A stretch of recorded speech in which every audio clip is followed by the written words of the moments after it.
palengke ng Baguio, sa bayan para sa bayan.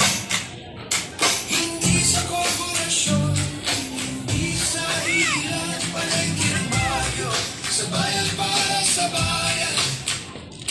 Gobyerno gampanan ang tungkulin sa mamamayan. Ikaw ang laro, oo, kung ito'y pantay paunlad. Oo, kung ito'y makatao tunay. Guys, pag gusto niyo pong picturean po ang ating letter for our counselors, pwede po ninyo picturean po, nandito lang po sa booth namin. Nang ilang may pera, palengke ng Baguio, sa bayan para sa bayan. Ang puso ng puso, magkita sa iyo. Palengke sa bayan para sa bayan.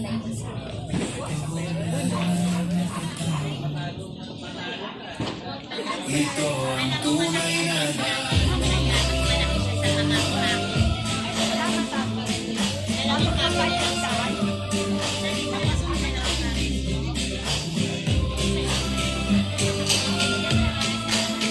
Maraming salamat sa lahat mo ng pumirma at sa mga pipirma mo po ng mga Baguio residents. Ang dito ini at